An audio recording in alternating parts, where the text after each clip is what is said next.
வணக்கம் நண்பர்களே, welcome to ஹெல்த்அப்ஸ் channel. இந்த பதிவில் நம்ம மஷ்ரூம் சூப் பற்றி பார்க்க போகிறோம். வாங்க வீடியோக்குள்ளே போகலாம். கேஸ் ஸ்டவ் பற்ற வச்சுட்டு பேன் போட்டுடலாம். பேன் நல்லா சூடான உடனே 1 டீஸ்பூன் வெண்ணெயை ஆட் பண்ணிடலாம். வெண்ணெய் நல்லா மெல்ட் ஆன உடனே நம்ம ஏற்கனவே பொடியாக கட் பண்ணி வச்சுருக்கிற 3 பல் பூண்டையும் சின்ன இஞ்சி துண்டையும் நல்லா பொடியாக கட் பண்ணி வச்சுருக்கோம். அதை ஆட் பண்ணிக்கலாம். அதை ஒரு நிமிஷம் வதக்கிட்டு பொடியாக கட் பண்ணி வச்சுருக்கிற ஒரு மீடியம் சைஸ் வெங்காயத்தையும் ஆட் பண்ணிக்கலாம்.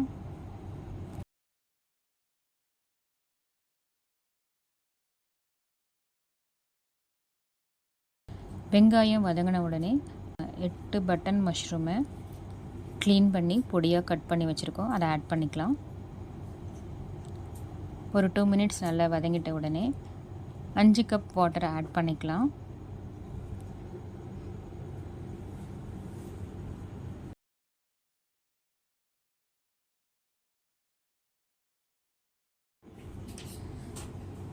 அஞ்சு கப் தண்ணி ஆட் பண்ணிவிட்டு லிட்டை போட்டு மூடிடலாம்.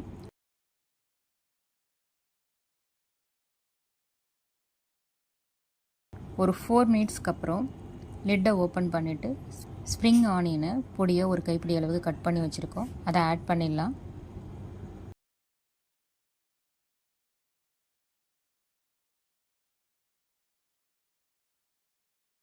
ஸ்ப்ரிங் ஆனியனை ஆட் பண்ணிவிட்டு லிட் போட்டு கவர் பண்ணிடலாம்.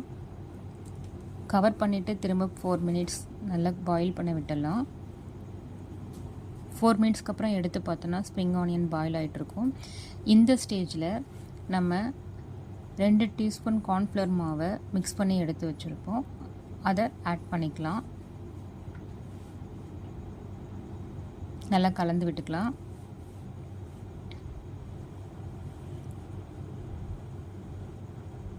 நல்லா திக் கன்சிஸ்டன்சி வந்த உடனே 1 டீஸ்பூன் மிளகுத்தூளை ஆட் பண்ணிக்கலாம்.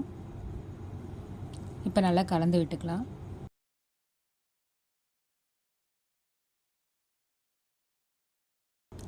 இப்போ சுவையான மஷ்ரூம் சூப் ரெடி ஆயிடுச்சு. உங்களுக்கு இந்த பதிவு பிடிச்சிருந்தா லைக் பண்ணுங்கள். மற்றவங்களுக்கு சொல்லணும்னு நினச்சிங்கன்னா ஷேர் பண்ணுங்கள். கண்டினியூஸாக இதை மாதிரி நல்ல விஷயங்களை பார்க்கணுன்னு நினச்சிங்கன்னா சப்ஸ்கிரைப் பண்ணுங்கள். மீண்டும் ஒரு நல்ல பதிவில் சந்திப்போம். நன்றி, வணக்கம்.